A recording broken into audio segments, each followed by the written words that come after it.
नमस्कार, स्वागत है आपका। आप देख रहे हैं इंडिया डेली। आपके साथ मैं हूं शिवम दत्त मेहता। चलिए शुरुआत करते हैं अपने कार्यक्रम की, यानी सिंहासन की। बिहार की राजनीति इन दिनों एक बार फिर गरमाई हुई है और इस बार आरजेडी के तेजस्वी यादव ने बड़ा चुनावी दांव खेल दिया है। तेजस्वी यादव का कहना है कि अगर महागठबंधन की सरकार सत्ता में आती है तो जीविका दीदियों को मिलेगा बड़ा तोहफा। हमने ये भी वादा किया है कि कोई बिहार में ऐसा परिवार नहीं होगा जिस परिवार के पास सरकारी नौकरी ना हो। ये तो हम लोग करेंगे ही करेंगे, लेकिन आज हमने एक ऐतिहासिक घोषणा की है। लगातार जीविका दीदियों से हम लोगों ने मुलाकात की, बात की, ज़िले ज़िले गए और उन लोगों की काफ़ी पुरानी मांग है जो इस मौजूदा सरकार ने उनको सुना नहीं, बल्कि केवल सरकार ने जीविका दीदियों का शोषण किया है। काम पे काम कराया गया, लेकिन उनको उनके साथ न्याय नहीं किया गया। तो हमारी जब बात हुई, मुलाकात हुई जीविका दीदियों से, तो उन सब का कहना था, तेजस्वी जी आप आइएगा सरकार में तो ये ज़रूर कीजिएगा, हम लोग आपके साथ होंगे। और उनकी पीड़ा को हम लोगों ने समझा है और आज हम लोगों ने सबसे बड़ी घोषणा की है कि जितनी भी जीविका दीदी की सीएम है, कम्युनिटी मोबिलाइजर्स हैं, उनको जो है हम लोग परमानेंट करेंगे और 30,000 रुपये प्रति माह उनको जो है दिया जाएगा। 30,000 रुपए प्रति माह, ये कोई छोटी रकम नहीं है। अब इसकी बात कही गई है, इसका दावा कहा गया है, मतलब कि भाई हम कर रहे हैं दावा तो हम करेंगे इसको पूरा। हालांकि वादे कितने पूरे होते हैं आने वाला वक्त बताएगा, लेकिन तेजस्वी यहीं नहीं रुके। उन्होंने नीतीश की अगुवाई वाली एनडीए सरकार पर आरोपों की बौछार कर दी। दावा किया कि डबल इंजन सरकार से बिहार की जनता परेशान है और बदलाव चाहती है, यह भी उन्होंने कहा। अब सवाल उठता है कि जीविका दीदियों को क्या वाकई मिलेगा स्थायी कर्मचारी का दर्जा और 30,000 वेतन प्रति माह? ये बड़ा प्रश्न है और ये सिर्फ शुरुआत है। उन्होंने पहले ही वादा किया था कि उनकी सरकार बनने पर परिवार में सरकारी नौकरी होगी। आज उन्होंने हर परिवार में कह रहे हैं कि एक सरकारी नौकरी हम देंगे अगर हम जीतते हैं। आज उन्होंने इसे और भी बड़ा कर दिया है और इसे ऐतिहासिक घोषणा करार दिया है। अब चलिए ग्राफिक्स के माध्यम से आपको समझाते हैं कि तेजस्वी के वो कौन कौन से वादे हैं जो बिहार की सियासत में नया मोड़ ला सकते हैं। चलिए रुक करते हैं कौन कौन से वो वादे हैं। जीविका दीदी का लोन माफ किया जाएगा, बहुत बड़ी बात उन्होंने कह दी है। जीविका दीदियों को किस तरीके से पैसे मिलेंगे? 30,000 रुपए का वेतन जो है वो दिया जाएगा। 30,000 हर महीने का वेतन जो है वो दिया जाएगा। और इसके लिए कितने रुपयों की जरूरत पड़ेगी, आप ये इस बात को भी सोच सकते हैं। अब तेजस्वी यादव का कहना है कि महिलाओं को पहले दिए गए 10,000 रुपए रिश्वत के तौर पर जो गलत तरीके से हुए, सरकार उसे वापस कराएगी, वापस लेगी वो पैसे। साफ है कि उनका मकसद है न्याय और पारदर्शिता के साथ जनता तक अधिकार पहुंचाना। इस चुनावी घोषणा से एक बात तो साफ है, ये मामला अब सिर्फ राजनीतिक बयान नहीं बल्कि जनता की उम्मीदों और अधिकारों की लड़ाई बन गया है। तेजस्वी यादव के इन ऐलानों ने चुनावी माहौल को पूरी तरह बदल दिया है। क्या ये वादे वास्तविकता में बदल पाएंगे हकीकत को? ये सवाल अब हर बिहारवासी के दिमाग में है। देखना ये होगा कि जनता इस ऐलान को कैसे देखती है। क्या ये सिर्फ एक चुनावी वादा है या सच में जीविका दीदियों के लिए जीवन बदलने वाला फैसला ये बन जाएगा? हमारे पैनल में इस वक्त जो लोग आएंगे कुछ ही पलों में आपके टेलीविजन स्क्रीन पर, लेकिन ये ग्राफिक्स के माध्यम से आप देख सकते हैं जो हम आपको जानकारी साझा कर रहे हैं। अब कितनी संख्या होगी उसके अनुसार भी कितना हजारों करोड़ का जो खर्चा होगा, क्या उसके लिए तैयारी है? उसका गणित भी आपको समझना होगा। बिहार की राजनीति अब और दिलचस्प होने वाली है और इस बार की जंग सिर्फ सत्ता की नहीं बल्कि सशक्तिकरण की होने वाली है। अब क्या कुछ कहा है वो भी आपको हम सुनाएंगे, क्या कुछ कहा है वो बताएंगे, लेकिन कुछ ही पलों में हमारे साथ एक्सपर्ट्स का एक शानदार पैनल जुड़ेगा। लेकिन बिहार की राजनीति, उसकी शुरुआत हुई थी एसआईआर से। एसआईआर का मुद्दा विपक्ष ने पुरजोर तरीके से उठाया, उसमें वो कामयाब नहीं हुए। मामला कोर्ट में गया, कोर्ट की तरफ से भी कोई ऐसा रिएक्शन नहीं आया। हाँ, कुछ मुद्दों को लेकर उनकी बात को मानने की बात भी कही गई जैसे आधार को लेकर वो तमाम पहलू जो थे। लेकिन ये फिर मुद्दा और आगे बढ़ा। फिर इनकी तरफ से आरोप लगाया गया कि जो बीजेपी की तरफ से, एनडीए की तरफ से वादे किए गए हैं वो ये पूरा नहीं कर पाएंगे। जो महिलाओं तक राशि पहुंचाई गई उसको लेकर यहां तक कि रिश्वत कह दिया गया इनकी तरफ से। लेकिन अब जो तेजस्वी यादव वादे कर रहे हैं, चाहे वो हर घर में सरकारी नौकरी का हो या फिर जीविका दीदियों को जो उनका लोन माफी का जो वादा है और साथ ही साथ 30,000 रुपए प्रति माह का जो वादा है, क्या वाकई उसको पूरा कर लिया जाएगा? ये बड़ा प्रश्न है। हमारे साथ इस वक्त जो मेहमान जुड़ चुके हैं उनमें से एक हैं अविनाश पासवान, प्रवक्ता जेडीयू के। आपका बहुत बहुत शुक्रिया, आपने अपना कीमती वक्त निकाला। अविनाश जी, आपसे हम शुरुआत करते हैं आज की चर्चा की। एक और वादा किया गया है, वादा यह है जीविका दीदियों को लेकर आरजेडी की तरफ से 30,000 रुपए प्रति माह वेतन की बात कही गई है, लोन माफी की बात कही गई है। आपका रिएक्शन इस पर क्या है?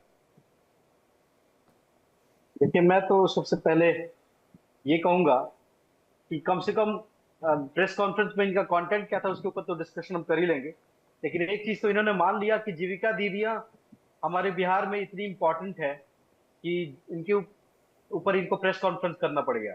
और जीविका दीदियों का जो हमने एक समूह तैयार किया है, जिसके माध्यम से हमने बिहार में सशक्त महिलाओं का एक समूह तैयार किया है, और ये पॉसिबल हो पाया हमारे माननीय मुख्यमंत्री श्री नीतीश कुमार जी के नेतृत्व में, जो कि 2008 से ही लेकर और अभी तक जिस तरीके से हम महिलाओं को स्वावलंबी बनाने की कोशिश कर रहे हैं।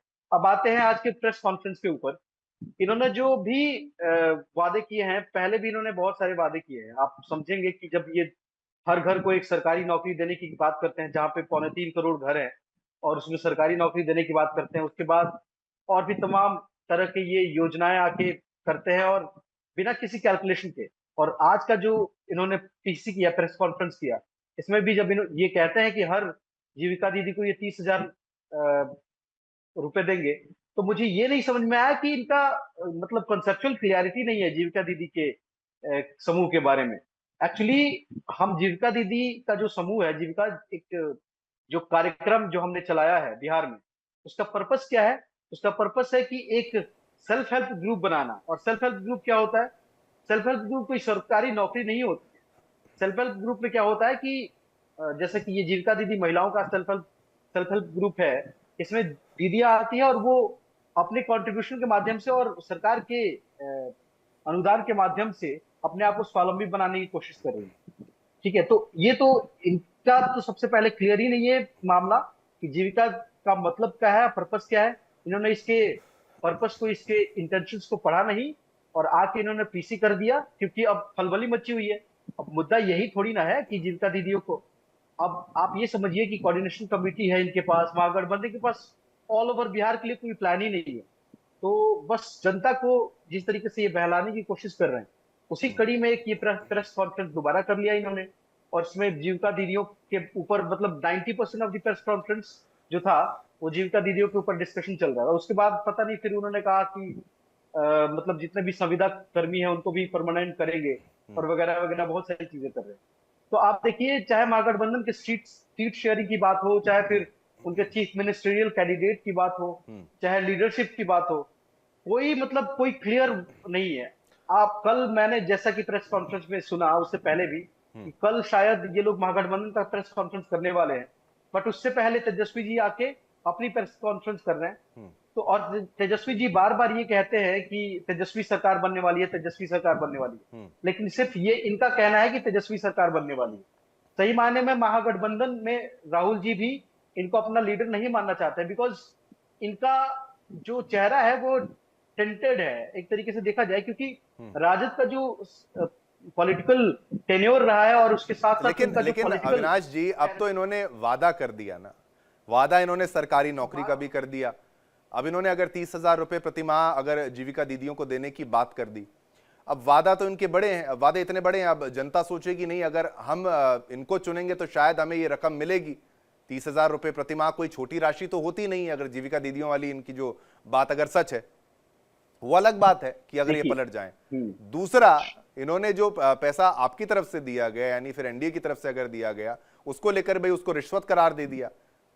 तो अब इस पर क्या कहा जाए, जनता तक संदेश क्या है? हालांकि वो वादा पूरा हुआ, मैं ये मानता हूं, लेकिन अब इनका वादा एक बड़ी पिक्चर दिखाना, ये जनता को लुभाना नहीं है। और कल को अगर ये वोटों में तब्दील हो गया तो गलती किसकी मानी जाएगी फिर? नहीं, वोटों पे तब्दील होगा नहीं, क्योंकि सबको पता है। अब मैं आपको बता दूं, ये हर घर को नौकरी देने की बात करते हैं, उसके बाद 30,000 रुपए का मंथली सैलरी देने की बात कर रही है। अब जनता तो देखिए, जिस तरीके से लिटरेसी रेट बढ़ रही है, उस तरीके से जनता पॉलिटिकल अवेयरनेस भी बढ़ रहा है, और पॉलिटिकल किस तरीके से लोग मतलब खोखले वादे करते हैं पॉलिटिक्स के लिए, अपने सत्ता को, अपने कुर्सी को बचाने के, सत्ता में आने के लिए।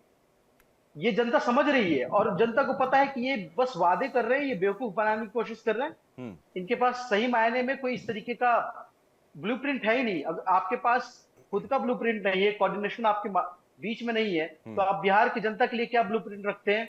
ये बहुत बड़ा क्वेश्चन मार्क है एक्चुअली इनके ऊपर। तो मैं अभी लेकिन जैसे अगर कि आपने सफल हो 10,000 जाते हैं वाली तो बात क्या? कही, ये मेरा बड़ा प्रश्न है। आप कह रहे हैं सफल नहीं होंगे। सफल चलिए, आपसे मैंने प्रश्न पूछा, शुरुआत आपसे, क्योंकि आपके पहले ज्वाइन हुए थे। मैं स्वागत करना चाहूंगा, बाकी मेहमान भी इस वक्त हमारे साथ जुड़ चुके हैं। संगीता सिंह जी हैं हमारे साथ, प्रवक्ता बीजेपी की। आपका धन्यवाद, शुक्रिया, आपने कीमती वक्त निकाला। डॉक्टर श्याम कुमार जी, प्रवक्ता आरजेडी के, भी हमारे साथ हैं। आपका भी शुक्रिया कीमती वक्त देने के लिए। श्याम कुमार जी, आपसे मेरा ये प्रश्न रहेगा, इतना बड़ा वादा 30,000 रुपए प्रतिमाह कैसे पूरा करेंगे, कैसे देंगे? और इसी वक्त ये वादा याद आना और इतनी बड़ी बात कह देना, और फिर ये आप पर क्या आरोप नहीं लगेंगे कि एक तरीके से आप इन पर आरोप लगाते हैं कि आपने वोट खरीद लिया? तो इसको क्या कहा जाए? इस मसले को हमें मतलब कि चुनावी वायदा को न देख के आप ये समझिए कि इसको हम लोग साबित कर चुके हैं। हमें साबित नहीं करना है।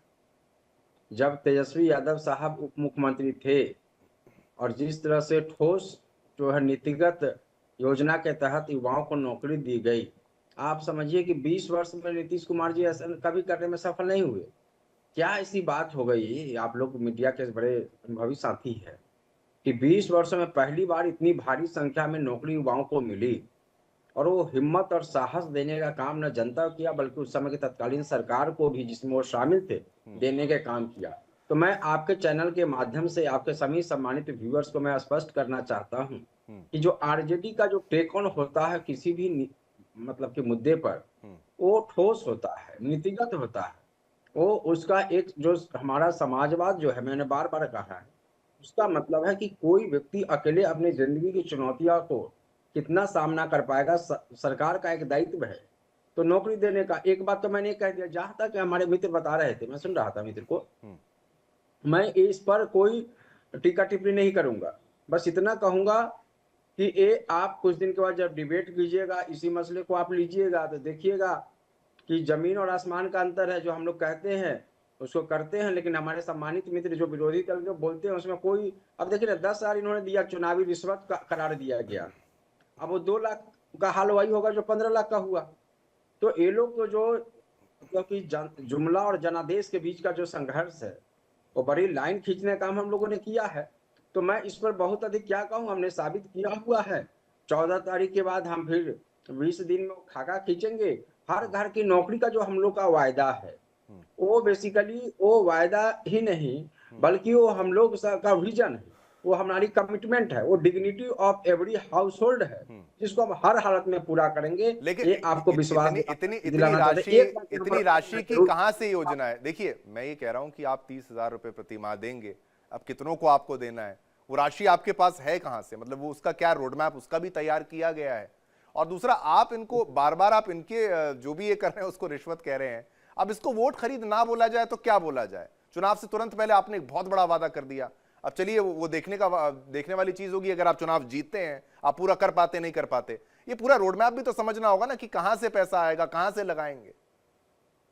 देखिए, जो डेफिसिट रहा, जो करप्शन के जो इशू जिनके टेन्योर में रहे, जो पूरा जो डेफिसिट है, राजकोषीय घाटा खासकर से है, और जो केंद्र सरकार से जो बेमानी कई मसले पर जो सहयोग मिलना चाहिए।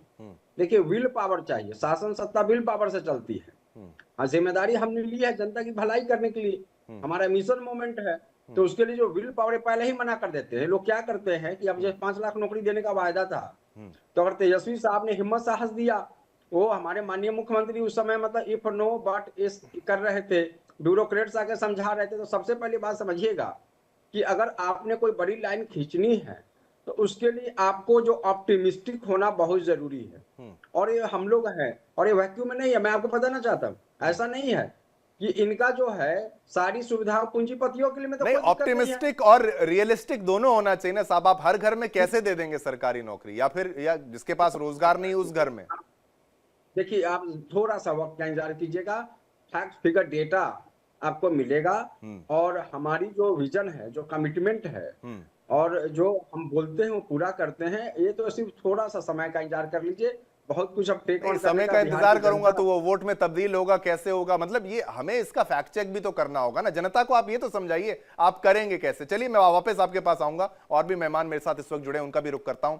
संगीता सिंह हमारे साथ प्रवक्ता बीजेपी की भी हैं, आपका तो स्वागत किया ही। यश श्रीवास्तव भी प्रवक्ता कांग्रेस के भी हमारे साथ जुड़ चुके हैं, आपका भी शुक्रिया, आपने अपना कीमती वक्त निकाला। संगीता जी, आपने सभी के आर्ग्यूमेंट्स को सुना, और यहां तक कि जो राशि एनडीए की तरफ से दी गई उसको रिश्वत करार दे रहे हैं, और ये आए दिन कोई ना कोई वादा कर रहे हैं। ऐसे आप लोग कैसे टैकल करेंगे? ये तो हर घर में सरकारी नौकरी भी देंगे, और जीविका दीदियों को 30,000 रुपए प्रति माह भी देंगे, और जो बाकी हैं उनको परमानेंट भी करेंगे। तो ये तो बहुत बड़े बड़े वादे हैं ना। अगर ये फिर कामयाब हो गए तो फिर गलती किसकी मानी जाएगी? देखिए, पहले तो मैं ये बता देती हूँ कि आरजेडी का अर्थ ही है राष्ट्रीय झूठा पट। ठीक है, अभी ये चुनाव आ गया है तो ये बैठ के झूठे झूठे सफेद झूठ के वादे किए जा रहे हैं, जुमले दिए जा रहे हैं लोगों को। लेकिन अब बिहार की जनता और महिलाएं एकदम सुदृढ़ हो गई हैं, उन्हें पता है कि उनका कार्य किन्होंने किया है। आज महिलाओं की स्थिति इतनी मतलब स्ट्रांग है, इतनी सुदृढ़ है, और यह कार्य करने का कार्य किसने किया है?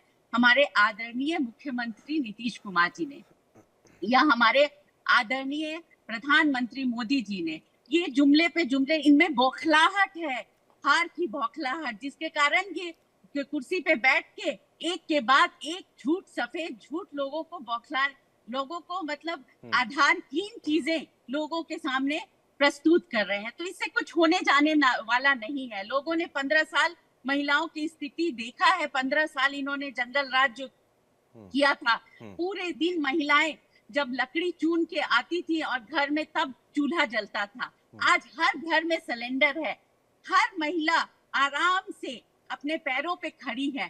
तो ये झूठ मूठ का, ये 30,000 का एक सरकारी नौकरी देंगे जो एकदम आधारहीन है, ये एक जुमला है। और चुनाव के समय ये आ गए क्योंकि इनकी हार की बौखलाहट है। इन्होंने कोई कार्य नहीं किया था अपने नहीं, पर संगीता जी 15 सालों में। मैं आपकी बात को मैं समझ रहा हूं, लेकिन अगर आप ऐसे कह रहे हैं, लेकिन ये इतना बड़ा वादा है, आप अब जनता को कैसे कन्विंस करेंगे? तो कोई भी झूठा वादा तो कोई भी कर सकता है। लोगों ने देखा है इनके वादे कौन कौन से वादे थे और इन्होंने क्या क्या पूरा किया।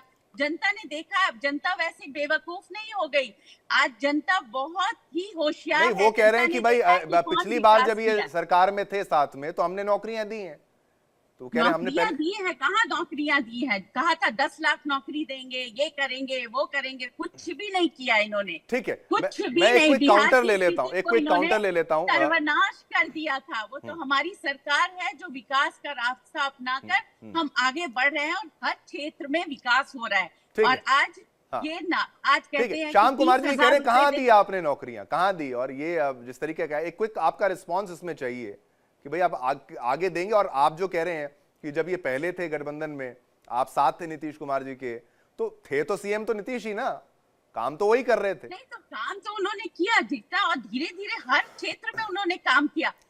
आप जमीन स्तर पे देखिए। इसका जवाब ले लेते हैं संगीता जी, इसका जवाब ले लेते हैं, फिर यश के पास भी आएंगे। हाँ, देखिए 20 साल से नीतीश कुमार जी बिहार के मुख्यमंत्री, ऐसी क्या बात हो गई कि जब तेजस्वी यादव साहब उप मुख्यमंत्री तब इतनी मतलब नौकरी की बाढ़ बिहार में आ गई? ये बात को आप समझने का प्रयास कीजिएगा कि इस सरकार के पास, जो कोई बीजेपी के साथ नीतीश कुमार जी के पास कोई विजन नहीं है, टायर्ड एंड एक्सपायर्ड गवर्नमेंट है। पहले बात मैं बता दूं, आपने खाका का सवाल हमसे किया था, एक मैं आपको खाका देना चाहता हूं। हम लोग डेटा के साथ चलते हैं। सामाजिक आर्थिक सर्वेक्षण कराया हमने गरीबों का पता लगाया, हमने स्पेशल स्टेटस की हमने बात रखी है, हमने वो विधानसभा में पास करवाई है। तो पूरा जो है साइंटिफिक डेटा के साथ। और एक बात और लास्ट कह दूं, बड़ा इंपॉर्टेंट बात कह रहा हूं, जो भाजपा की सम्मानित साथी है कहना, एक बात उनको याद दिलाना चाहता हूं, ये पूंजीपतियों को 1 रुपए में जमीन देना है, मतलब कि बहुत बड़ी जमीन, तो उसमें दिक्कत इनको नहीं है। ये पूंजीपति करोड़ों अरबों लेकर चले जाए, उसमें दिक्कत नहीं। गरीबों को नौकरी, को नौकरी। डॉक्टर श्याम कुमार जी देखिए, मैं कहता हूं कि पूंजीपति, बिजनेसेस, स्कूल्स, कॉलेजेस, उसको कैसे जमीन अलॉटमेंट होती है, वो हर सरकार में होती है, हर जगह होती है। अगर आप मतलब, मैं मानता हूं विपक्ष को थोड़ा सा आपत्ति है बिजनेस हाउसेस से, पर नौकरियां कौन देगा? अब हर चीज सरकारी नौकरी होगी तो वो कैसे संभव है? हेल्प तो करना होता है इस तरीके से। अब उसको आप गलत नजरिए से देखें या कैसे देखें, आपका दृष्टिकोण है, लेकिन बिजनेस हाउसेस को आप प्रमोट नहीं करेंगे या फिर उनको इंडस्ट्री लगाने के लिए जमीन नहीं देंगे तो कौन देगा? यश श्रीवास्तव भी हमारे साथ काफी समय से जुड़े हुए हैं, वो इस बात को सुन रहे हैं। यश जी, चुनावी वादे बड़े हुए हैं, पूरे हो पाएंगे क्या जो आपकी तरफ से शिवम जी पहले आप की तरफ मैं से समझ दिए गया, जा सुन रहे हैं? लिया मैंने, मैं इतनी देर से सुन रहा हूँ, मेरी बात सुनिए।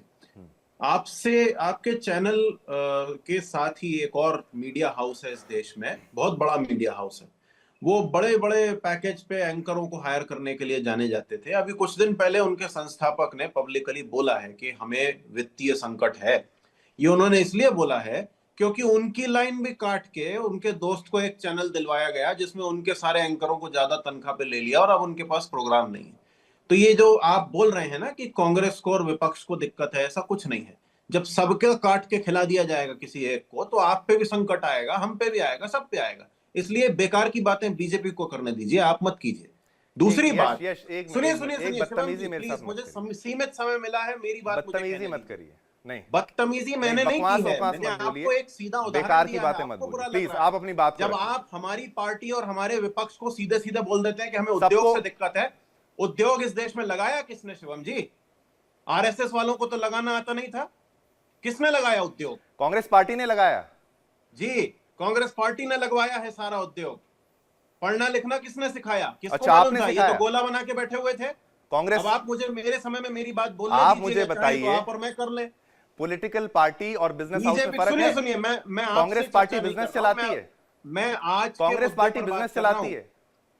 मैं क्या अरे करूं, साहब, मैं आप क्या मुझे चलाता बताइए, हूं, जाने अंबानी दीजिए। पहले थे, आपके टाइम में थे, टाटा पहले अंबानी थे, हमारे टाइम थे में ना थे तो साहब? हमने अंबानी को, सुनिए, थे हमने ना? अंबानी को वैसी छूट नहीं दी जैसी आज मिल रही है। कैसी छूट दी, नहीं दी? अरे राजस्थान में शिवम अडानी जी, का सुनिए, इन्वेस्टमेंट हुआ था। आपका मैं पूरा शो देख रहा हूं, मुझे साहब, मेरे साहब, समय में मेरी बात मेरी बात सुनिए। आप एक तो ज्ञान मत दीजिए, मैं आपको एक बड़ा क्लियर बताऊं, किसी मैं भी चैनल आपको का क्लियर क्या बता हाल देता हूं। होता है उससे हमारा कोई लेना देना नहीं है। तो अब आपका आप लेना बोलेंगे देना कि नहीं है, तो बिजनेस आप दूसरों हाउसेस के के बीच साथ में क्यों क्या बोल रहे करना हो, चाहिए, मेरे नहीं बीच में करना क्यों चाहिए, बोल रहे हो? आपकी सरकार क्या आप करती है, मुझे ये मेरे सरकार टाइम में हम बोलने क्या दो, बोले? और आप नौकरियां अपने कौन टाइम में देगा? बोलो। आप मेरे नौकरियां बीच में कौन क्यों देगा? बोल रहे हो? आप यहां पर आए, आप अपने आप पक्ष मेरे की बात बीच में मत रखिए, बोलिए और आप ये मीडिया ज्ञान को मत लेक्चर दीजिए मत हमें। दीजिए। ये आप बड़ा 65 क्लियर साल कर दूं, आप जो आराम से रोते बोलिए रहते जो हैं ना बोलिए। बीजेपी वाले, वो हमारे ही भरोसे चल रहा है देश, हमें मत सिखाइए। जो मैं नहीं, कह रहा हूं आप वो मैं सुनिए। आपको अपनी बात रखनी है, आप अरे अपने सुनिए पॉलिटिकल ना पार्टी शिवम के जी, पॉइंट ऑफ प्लीज व्यू से मेरा रखिए। टाइम आप मीडिया इंटरप्ट को करना लेक्चर बंद मत दीजिए, कीजिए। कोई इतना स्वीकार हम किसी का नहीं करते। नहीं नहीं, वो हाँ, ठीक है, वो हाँ, मैं भी ऐसा हाथ दिखा देता हूँ, रुक हाँ, जाइए। हाँ। सुनिए, ये जो अभी आपके बीजेपी की मैडम बैठी हुई हैं, उन्होंने कहा महिलाओं का अधिकार, महिलाओं का सम्मान, तो ये जुलाई 2025 का वीडियो है। एक नाबालिग दलित लड़की के साथ भयानक अपराध करके 2 लड़के फेंक के चले गए, उस लड़की को 10 टांके आए, न्याय दिलाने वाला कोई नहीं है बिहार में। इसके 1 महीने पहले एक और बलात्कार पीड़िता को एक डॉक्टर ट्रीट करने गए, उस डॉक्टर को पेड़ से बांध के आरोपियों ने मारा। यह स्थिति है महिलाओं की और दलितों की बिहार में। तो ये बकवास है। 71,000 करोड़ रुपया बिना हेड बताए खर्च हो गया और उस पर कोई बोलने वाला नहीं है। अब ये रोएंगे कि उसमें दूसरे दलों के लोग हैं, ये है वो है, तो आप शासन लेके क्या कर रहे हैं? ताली बजा रहे हैं। इनके संगीता जी एक एक करके यहाँ पर, संगीता जी आपकी आवाज आएगी, पहले एक मिनट शिवम जी प्लीज, मुझे मेरा समय दीजिए। इनके आपको मैं पूरा समय दे रहा हूँ, वो बीच में बोल रही हैं, उनको मैं रुकवा रहा हूँ, उनको मैं रोक रहा हूँ, आप अपनी बात करें। हाँ, मैं बहुत आभारी हूँ इस बात के लिए। इनके पुल बनने से पहले गिर जाते हैं और ये बात कर रहे हैं। दूसरी बात, जदयू वाले जो सज्जन बैठे हुए हैं, उनको अपने दिन गिनना चाहिए। नीतीश बाबू को खत्म करने के चक्कर में है बीजेपी। पिछली बार जब हमारे साथ नीतीश बाबू ने 17 महीने की सरकार बनाई, जिसमें हमने 1.25 लाख भर्तियां दी थी पक्की, उस समय में नीतीश बाबू यही बोल के आए थे कि बीजेपी गठबंधन में होते हुए हमारी पार्टी के विधायक लेने में लगी हुई। इस बात को समझिए। आज जो तेजस्वी जी की प्रेस कॉन्फ्रेंस है, वो ठोस वादे हैं और हम वो करके दिखाएंगे जैसा तेजस्वी ने पहले भी किया है। हमें जुमले देने की जरूरत नहीं है। जुमले का पेटेंट एक ही आदमी के पास है और वो इस समय डरे हुए हैं। उनको ट्रंप रोज फोन करके नया दे देता है, वो ले लेते हैं। मतलब तो हर घर में यश सरकारी नौकरी संभव है और 30,000 रुपए प्रतिमाह अगर आप लोग दे रहे हैं तो फिर ये वोट खरीद क्यों नहीं है? दूसरा एक प्रश्न मैं आपको बोलता हूं कि अगर आप कहते हैं कि वादे किए जाते हैं, जुमले हो जाते हैं, क्या कांग्रेस सफल रही हर अपने वादे में? जिस तरीके से आप अपनी योजनाओं को, राहुल गांधी जी को याद करिए, खटाखट जाएगा, खटाखट पैसा आएगा, ये आएगा, वो आएगा। तेलंगाना में क्या हाल है? कर्नाटक में क्या हाल है? क्या तेलंगाना में इस वक्त चिंता नहीं है क्या एक आला मिनट, कमान एक नाराज मिनट, नहीं है? एक मिनट, मैं योजनाएं जवाब जो दे रहा वहां हूं, आप ही सब फलीभूत बोल नहीं हो दीजिएगा रही तो हैं। जवाब चाहिए कर्नाटक आपको कि में नहीं? जो बस सेवा को लेकर मल्लिकार्जुन आपको खड़गे जवाब साहब ने कहा, चाहिए कि नहीं वो चाहिए क्या है? सुमन जी? आप तो ये देखिए, बताइए, वादे करना या बहुत बड़ी बीजेपी बात वाले है। दो मान यश जाओ यहाँ साहब पे। मेरी बात मानेंगे? कर्नाटक में मल्लिकार्जुन खड़गे साहब ने कहा ना आप बस मेरी सेवा को मानेंगे? लेकर, आपने फ्री यूपी बस में सेवा को पूछा है लेकर। अपराध कहाँ जा रहा है? यूपी अरे में यश पूछा है जी, पैसे का क्या हो रहा है? अपराध यूपी पे में चर्चा बिना नहीं है लाइट आज। लगाए चोरी आज की रिपोर्ट अपराध डाल पर दी, चर्चा आपने नहीं पूछा? है, वादों पर चर्चा है। कांग्रेस वादों अपने पर वादे चर्चा तो पूरी मुझे कर रही मेरी है। बात बोलने दीजिए शिवम जी। आप जो बोल रहे हैं वो बोलने के लिए बीजेपी वाली बैठी हुई है मैडम। अरे ये मुझे देखिए, मेरी एक तो बात बोलने ये ना दीजिए। ये वाइल्ड एलिगेशन नहीं आप नहीं नहीं लगाते नहीं, हैं, बिल्कुल बीजेपी बोलेंगे वो, हम, मैंने बिल्कुल उनसे भी क्रॉस बोलेंगे हम। क्वेश्चन किया, उनसे भी सभी से किया। आपके ठीक है, कोई क्रॉस आपने क्वेश्चन बीजेपी एक से बार नहीं भी नहीं होते। बताया 30,000 रुपए प्रति माह अरे क्या तो रोड मैप है बताने आपके देंगे पास? तब बताऊंगा ना, आप ही सब आप बोलेंगे तो नहीं, मैं कब आप बोलूंगा? इतना समय थोड़ी ना खाएंगे, सारा डिबेट आप ही पे चला जाएगा। तब आप खाए जा रहे हैं कंटिन्यूअसली समय, मेरे से ही मेरे बहस समय कर में रहे आधे थे। से ज्यादा आप ये बोले देखिए, हैं। समझिए, टीवी डिबेट नहीं में नहीं, टाइम मैं नहीं सीमित समझ होता रहा है। हूँ, मैं ठीक समझ है, चुका आपका हूँ, मौका, मैं आपको अच्छी बराबर तरह मौका समझ दिया। चुका हूँ। अविनाश पासवान भी आपने काफी समय से कर्नाटक और इंतजार कर रहे तेलंगाना हैं। के नाम पे जो रोना वादे मचाया है, पूरे आपने वादे यूपी पूरे के बाद- नहीं किए, वहां आपको मानना पड़ेगा जहां नहीं किए। अब 30,000 रुपए कहां से देंगे? अविनाश पासवान, काफी लंबे समय से आप भी सुन रहे हैं, अब आपका मौका। देखिए, जिस तरीके से अभी विपक्ष के प्रवक्ता बोल रहे थे, कांग्रेस के प्रवक्ता साहब और आरजेडी के प्रवक्ता साहब, बौखलाहट तो साफ साफ दिख रही है। अब इन्होंने कुछ उदाहरण दिए, जैसे कि वो महिला के साथ, बच्ची के साथ जो हुआ, और डिफरेंस पता है क्या है सर? डिफरेंस ये है कि आज अगर कुछ कुछ इस तरीके का काम कांड होता है तो वो उसके एफआईआर रजिस्टर होती है, उसके ऊपर कार्रवाई होनी शुरू हो जाती है। लेकिन आपके पीरियड में, आपके पीरियड का मतलब 1990 से 2005 या फिर उससे पहले जंगल राज का जो पीरियड था, उस समय तो मतलब लोग डरते थे कि पुलिस के पास जाएंगे तो पुलिस भी कहीं उनके साथ ही मिलके कुछ और ना, सेकेंडरी विक्टिमाइजेशन जिसको कहते हैं हम। सेकेंडरी विक्टिमाइजेशन क्या होता है? जब आप जाते हैं एफआईआर दर्ज करवाने के लिए और आप ऑलरेडी एक विक्टिम है, उसके बाद पुलिस भी आपके साथ कुछ करने लगती है, दैट इज सेकेंडरी विक्टिमाइजेशन।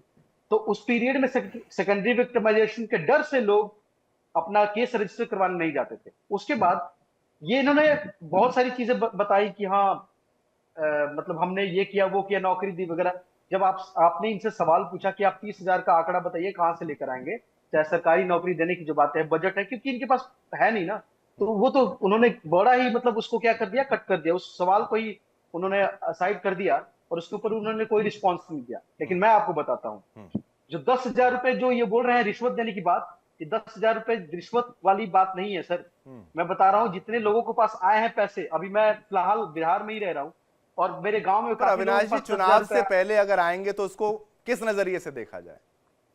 नहीं नहीं नहीं नहीं, चुनाव से पहले ये कंटिन्यूअस है ना, ये 2008 से चल रहा सिलसिला। नहीं, फिर हुआ तो उनके ये लिए। मैं वही तो कह रहा हूं, आपने 10,000 का बोला, आपने 10,000 दे दिए, चलिए अब ये 30,000 बोल रहे हैं, अब ये दे ना दें पर वोट पे असर तो पड़ेगा। नहीं नहीं नहीं, मैं आपको बता रहा हूँ ना, एक तो है कि मतलब हमने इस किया, वक्त तो फ्रीबीज दूसरा का है कि एक आप करने चलन वाले चल गया हैं। ना साहब, आप भी मानते हैं कि फ्रीबीज का फ्रीबीज चलन जो है वो है, फ्रीबीज उसको इग्नोर नहीं नहीं है, कर सकते फ्रीबीज हम। नहीं है। मैं आपको बताता हूँ होगा क्या। ये जो 10,000 की इकोनॉमी है ना, ये कंजम्पशन के लिए नहीं दिया गया है, इसको प्रोडक्टिविटी के लिए दिया गया है। होगा क्या, इससे लोग, इससे कोई व्यवसाय शुरू करेंगे, मान लीजिए 10,000, तो उससे कुछ तो जनरेट होगा, मनी जनरेट होगी, वो वापस इकोनॉमी में सर्कुलेट होगी। अब तो साहब आप एक इस तरफ तरीके से से अगर किया आप जाए उसको इन्वेस्टमेंट बोला जाए और दूसरी तरफ से वो रिश्वत बोलते हैं। चलिए आपका पॉइंट ऑफ व्यू मैंने लिया। संगीता सिंह जी, आप कुछ, क्योंकि आप पार्टी पर एलिगेशन है। संगीता जी, आपका रिस्पॉन्स, आप कुछ कहना चाह रही थी? नहीं, मैं कहना चाह रही थी ये कि इन लोग ने 30,000 वाला जो प्रश्न इनसे पूछा गया उसका उत्तर देने में ये नाकाम नहीं, हुए। मैं बार बार यही क्योंकि- बोलता हूं सभी प्रवक्ताओं से, एंकर से मत भिड़िए, मीडिया से मत भिड़िए, आप सबको अपनी बात खत्म करिए, मौका खत्म हो जाता है, आधे घंटे की डिबेट ऐसे और निकल जाती सही है। बात और सही प्रश्नों का उत्तर सही ढंग से दीजिए, गोल गोल घुमाइए नहीं। इनके पास तो कुछ मुद्दा ही नहीं है, तो बैठ के चुपचाप इन्होंने सफेद झूठ जनता को बदलाने का काम कर दिया है। वो सोच रहे हैं कि जनता भोली भाली है और हमारे बातों में आ जाएगी। ऐसा नहीं है, जनता बहुत ही अच्छी है, बहुत सुदृढ़ आज की महिलाएं हो गई हैं, उनको समझ आ रहा है। पहला मैं अभी एक हरनौत गांव से ही आ रही हूँ, मैंने देखा महिलाएं इतनी खुश थी। उन्होंने कहा कि आदरणीय मोदी जी ने और आदरणीय हमारे मुख्यमंत्री जी ने उनका जीवन ही बदल दिया, खुशी के आंसू थे। ठीक है, डिबेट के क्लोज के पास आ रहे हैं। श्याम कुमार जी, आपका पॉइंट ऑफ व्यू। ठीक है, pointers ma'am, please pointers. Shyam Kumar ji, हाँ। इसमें जो हमारे जेडीयू के जो मित्र हैं, प्रवक्ता हैं, उनको मैं एक बात यहाँ याद दिलाना चाह रहा हूँ कि आप कह रहे हैं कि उस समय कोई कार्रवाई नहीं होती है, तो सिलसिलेवार ढंग से एक बात सिर्फ बताऊंगा, लंबी चौड़ी बात कभी फुर्सत में करेंगे, कि सर जस्टिस समीर दास आयोग राबड़ी जी की सरकार ने बनाया था, जो बिहार में सामंतवादी मानसिकता के लोगों ने दलितों की हत्याएं की थी। ठीक है। नीतीश कुमार, सुन लीजिए, अब ये बोलने दीजिए, एक बार बोलने दीजिए। इसमें जब नीतीश कुमार जी मुख्यमंत्री 2006 में बने, 90% उस केस में जांच हो चुकी थी, रिजल्ट आउट होने ही वाला, सब कुछ होने वाला था। तो नीतीश कुमार जी 2006 में आते उसको भंग कर दिया। ये मैं जो हमारे मित्र पासवान जी जो हैं, ठीक है, मैं आपसे 10 सेकंड क्लोजिंग करना। सुन लीजिए, नहीं साहब, इतना समय नहीं होता, आप बात कंप्लीट करिए। ठीक है, यश श्रीवास्तव फाइनल कमेंट। यश श्रीवास्तव फाइनल कमेंट। यश श्रीवास्तव आप फाइनल कमेंट करें। फाइनल कमेंट ये है कि विस्तृत चर्चा जानने के लिए आपको भी ध्यान से सुनना पड़ेगा, और जो बिहार की स्थिति है वो नहीं है जो जदयू और बीजेपी कह रही है। जदयू चाहे जितना बोल ले, इस चुनाव के बाद उसके अस्तित्व की लड़ाई एक अलग जगह चालू हो जाएगी, तो वो ध्यान रखें।